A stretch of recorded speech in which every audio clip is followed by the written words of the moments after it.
Hello folks, this is BestInSlot, and tonight I'm going to review the latest Jurassic World Evolution DLC, Claire's Sanctuary. Now, as with my review of both the main game itself a year ago and the other major DLC, Secrets of Dr. Wu, I will do my very best to be unbiased and critical where need be. And in that vein, it's worth noting that I was provided with a review copy of Claire's Sanctuary prior to its release by Frontier. That is the extent of their involvement in this review process, however. It is also worth noting that I will not be reviewing the 1.8 summer update that landed on the same day as Claire's Sanctuary, though I will be making a reference to it at the end of the video. With all that said, and with me doing my very best to sound at least moderately professional, for once, let's get started on the review itself. As Claire's Sanctuary is a primarily campaign-driven DLC, unlike say the dinosaur packs, it makes sense to start there by focusing on the story and the missions we're going to undertake across the DLC. This is going to be the main focus of this review. There are some small spoilers ahead for the storyline, though I don't believe any of it will be surprising to say the least, so you're probably okay. Anyways, the storyline in Claire's Sanctuary is essentially the following. The events of Fallen Kingdom didn't happen, at least after the 30-minute or so mark. Instead of being betrayed by Mills and his faceless mercenaries, you are instead actually successful at saving some dinosaurs from Isla Nublar, or Isla Nublar North in this case, and transferring them over to Sanctuary Island. Once there, the dinosaurs need to be rehabilitated and raised in a better environment than the mess they ended up in back in Jurassic World. Claire's redemption arc, and the returning Bryce Dallas Howard, drive the entire storyline, and eventually we're meant to realise Hammond's dream of building a, well, sanctuary for these dinosaurs. So first, the major positive of the campaign. Speaking purely in terms of story, this is a much better DLC than Secrets of Dr. Wu.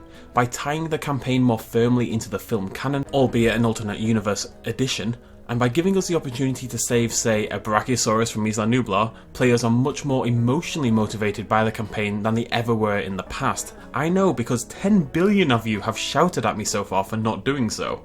Eesh. The main campaign of Evo is a non-factor, and Wu always felt a little bit at odds with the player because you knew you were doing morally unjust things, but you really didn't have any alternatives. This time the storyline fits with what players are likely to want to actually do, and that is a huge improvement for the game. It's unfortunate then that the storyline is basically continuously butting heads with the gameplay. The two simply don't mesh well together just because Evolution is a park builder game. One great example of this is Sanctuary Island itself. This is meant to be a haven for these rescued dinosaurs away from the commercialism and greed of Jurassic World, this horrible place they've escaped from. And yet you spend all your time on Sanctuary building a financially profitable machine of a park because that's the way to succeed on the island. There is literally an achievement for 5-starring that park. Now that's inevitable, of course, this is a park builder after all, but it is also inherently contrary to the storyline that we're being fed throughout the DLC. If the game had alternate methods of gameplay, such as first-person segments or whatever you want, then maybe this kind of thing would work a little bit better, but other than the flying of the dinosaurs from Nublar to Sanctuary, the two never really fit together as well as they should. And it's hard to blame Frontier for that. After all, there is a reason park builders usually eschew having particularly deep stories. Their gameplay mechanics are pretty rigid, and they're not well suited to telling deep, interesting tales. What is on Frontier, however, is some of the design decisions that contribute to what is a frustrating campaign, ones that seem to exist only to elongate that campaign to what would be a more respectable length. The prime and most baffling example is the mission to cure every single dinosaur on Isla Nublar North of their disease. This is well over 60 dinosaurs. Even if you don't bother with the achievement to do so manually, a task alone that will take you about 30 minutes plus, it's still incredibly repetitive and all told immensely boring, and it simply doesn't need to exist for any reason other than extending the length of the DLC. These design decisions extend further onto Sanctuary itself, wherein if any of your transported dinosaurs die of old age, not even through your own poor care, you will literally have to restart the entire island. Now, this never happened to me on my own playthrough, but given Sanctuary is heralded as a peaceful retreat for the dinosaurs, putting this big and unmentioned clock on the player is again just at odds with the storyline. Sanctuary is a very nice place to build on, why put a clock on players? This lack of information is also present in other areas as well. At one point you have to choose 8 dinosaurs to take over to Sanctuary Island. You're not really told the context of this, just that you should try to save a variety of dinosaurs. You don't know what the outcome is going to be. Now, some of us realised that taking dinosaurs with small social needs was probably the right thing to do, but that's not because it felt like a natural choice, that's because I expected the game to punish me if I didn't do so. And it does. If you choose a Stegosaurus instead of, say, a Triceratops, you'll be delivered a dinosaur with a huge social need and you're likely to not have the infrastructure to recover very quickly.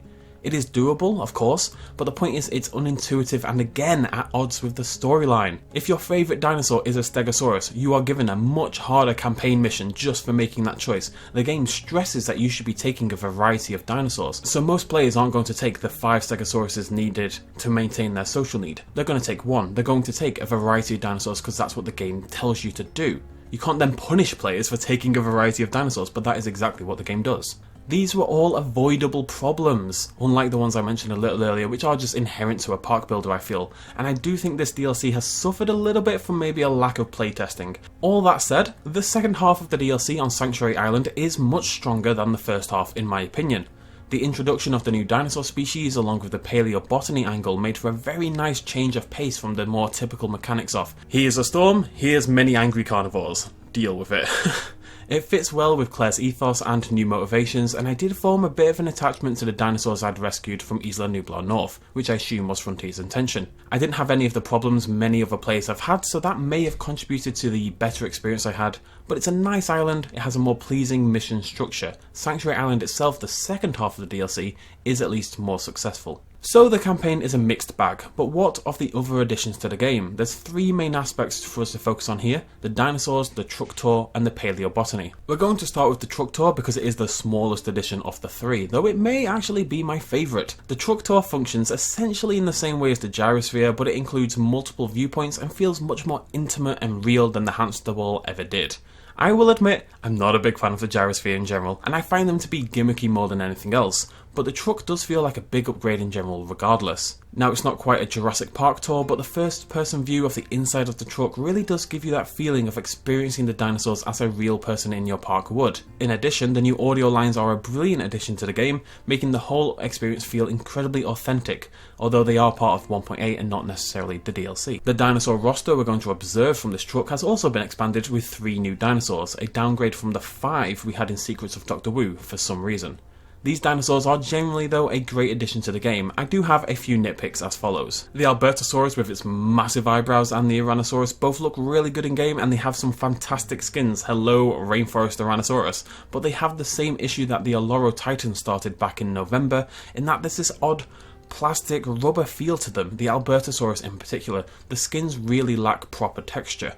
The Euoplocephalus has a brilliant model and skin design, but then it lacks the unique animations that the other 2 have.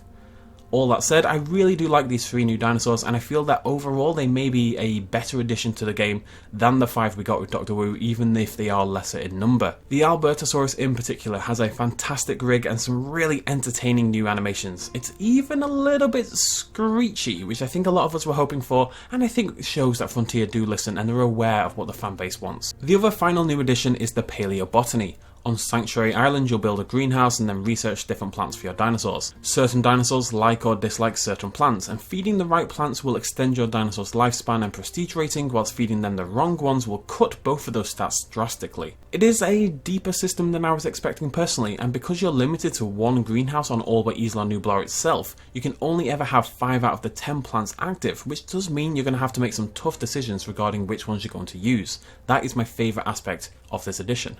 Now, I don't feel entirely comfortable evaluating the paleobotany because it is rendered somewhat irrelevant by the end of Sanctuary Island.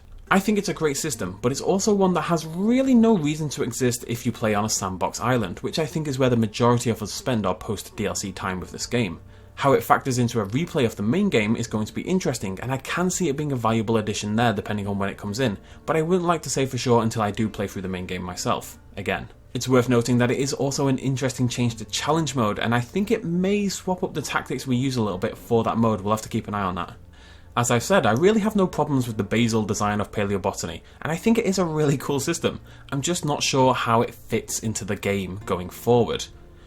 I would have liked to see a maybe more visual change in the dinosaurs rather than the purely stat-based one that we ended up getting. Am I going to perfect my paleobotany for a sandbox island where all my dinosaurs live forever and rating doesn't matter?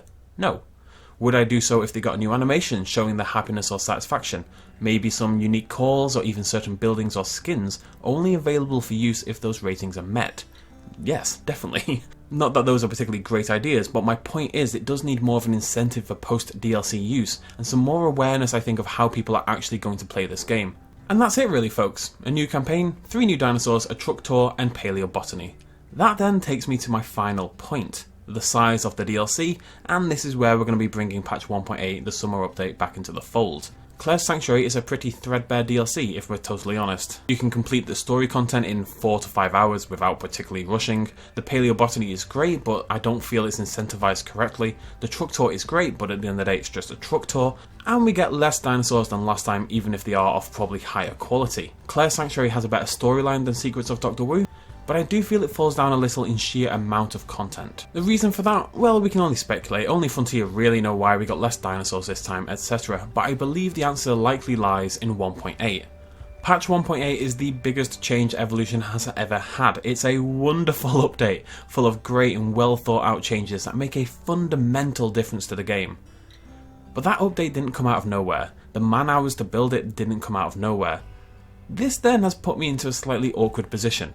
I can't in good faith recommend Claire's Sanctuary to anybody who isn't already a pretty big committed fan of the game. It simply is too threadbare and it doesn't really change much. But I also on the other hand want to acknowledge the really good work Frontier has done to improve Jurassic World Evolution with the accompanying update, and that they didn't nickel and dime people by putting some of these new features from the update into the DLC. Things like the fish feeders could have very easily been in Claire's Sanctuary. The result of all this is that we get an amazing free update, but a pretty thin DLC.